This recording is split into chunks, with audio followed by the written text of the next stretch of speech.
All right, so we went over for methane that there's one A1 salt, the totally symmetric salt, and then the three T2 salts that transform together. And we had a long aside in the last video checking the symmetry of these salts and showing that they're T2s. Again, how to actually get these pictures from scratch, we will learn using group theory, using the projection operator, in exactly analogous way that we were able to visualize normal modes using the projection operator in chapter 3. So we'll get there, but right now let's go back to the constructing the molecular orbital diagram for methane. So the next thing what we do now that we have to have the salts, we're going to look up the ionization energies, which correspond to the energies of the atomic orbitals for hydrogen and for carbon. And so we just pull those numbers, and from that, we can construct and arrange the atomic orbitals and the salts. So on the right are our 4 salts constructed from the 4 1s orbitals, and on the left are our 2s and 2p orbitals for carbon, right? That's what's going to be involved in bonding. Obviously, carbon also has a 1s orbital, but that is not a valence electron. That's not a valence orbital, so it's going to be core, and we're not going to care about that. So 2p, of course, being higher in energy than the 2s. 2s is more stabilized. Here are the symmetries. And so now we can go ahead and mix orbitals and determine their symmetry. So how do we mix them? They have to have similar energies. Okay, all these have similar energies, close enough. And then we will mix them if they have the same symmetry, and we're going to add them, subtract them. So we're going to make an additive combination. That's going to be our bonding molecular orbital, and an anti-bonding combination, which is going to be when we subtract them destructively. Okay. So there's our A1 salt, the totally symmetric salt.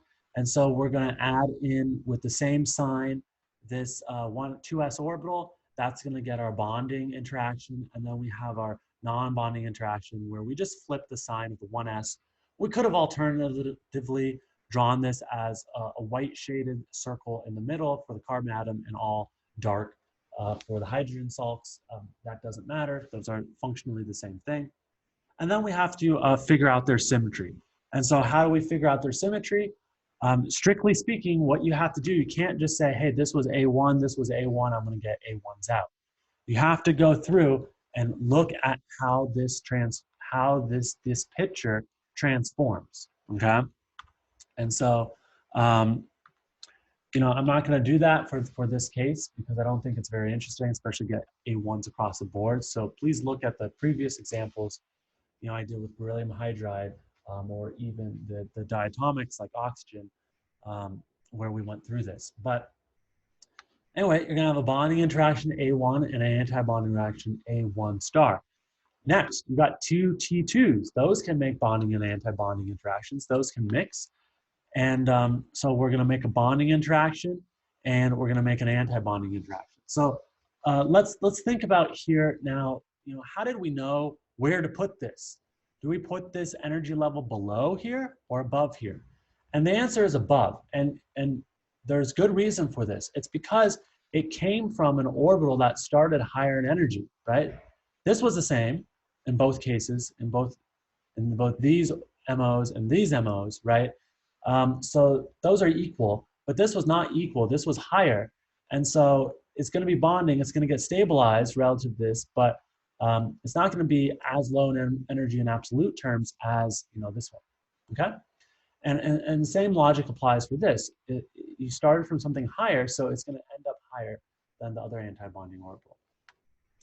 But here now we put the px, py, and pz orbitals in there to make light and light lobes overlapping, bonding interactions, and dark lobes interacting. And there's basically just 3 different orientations here. And then the exact opposite for the anti-bonding interactions. The light lobes interact with the dark lobes there, and vice versa on the top. And these are going to have, again, you can check this if you really want to, using the protocol I just described, but these are going to have T2 symmetries. And so we call one T2 and one T2 star for the anti-bonding. Then we add the numbers to these molecular orbitals. Oh, and also remember we use lowercase letters here. So here you can see, capital T versus lowercase t, capital A versus lowercase a. Small thing, doesn't really matter, but just telling you what the nomenclature is. And so this is the first A1 on our diagram. So we put a 1 in front of it. And this is a second orbital of A1 symmetry. So we put a 2, same with the two T2s. And then we go ahead and we add electrons. Well, carbon has 4 valence electrons, 6 electrons total, but we're not counting the 1s. And then hydrogens have 1 electron total. It's only a valence electron, and there's 4 hydrogens, so we have 4 electrons there.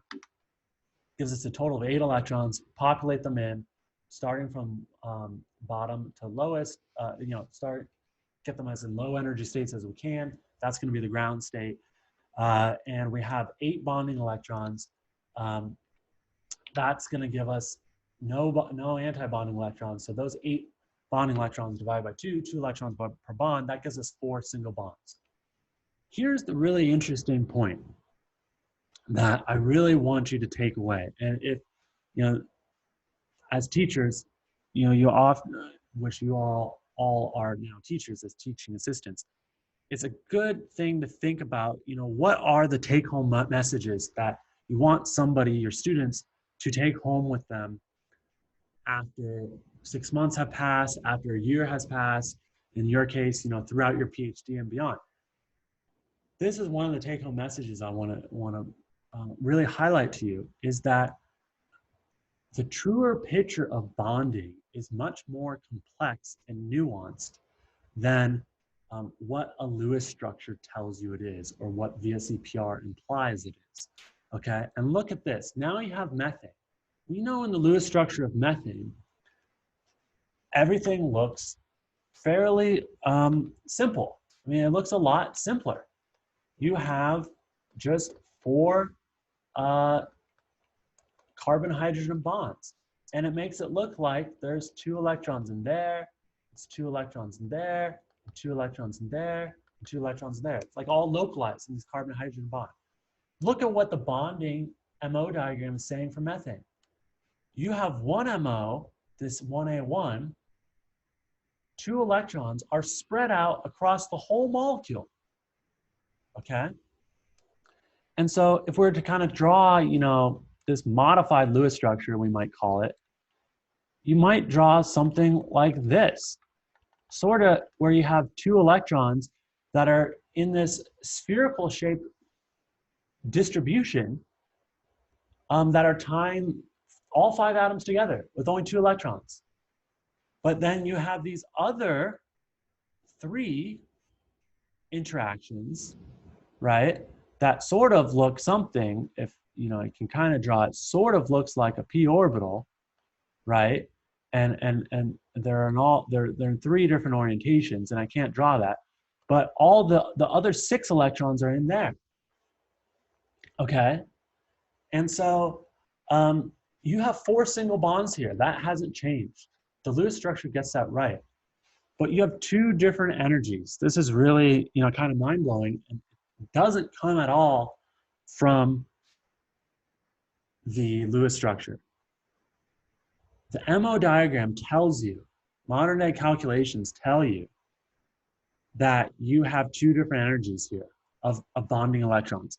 Spectroscopy will tell you, that's what we're going to do next. Spectroscopy will prove to you, you'll get 2 peaks in the photoelectron spectrum, which we're going to go over very shortly.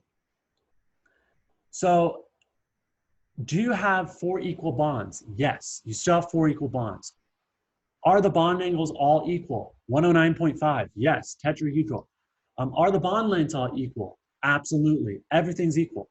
Are the electrons that stitch up the molecule equal? No, there's 2 different types, okay?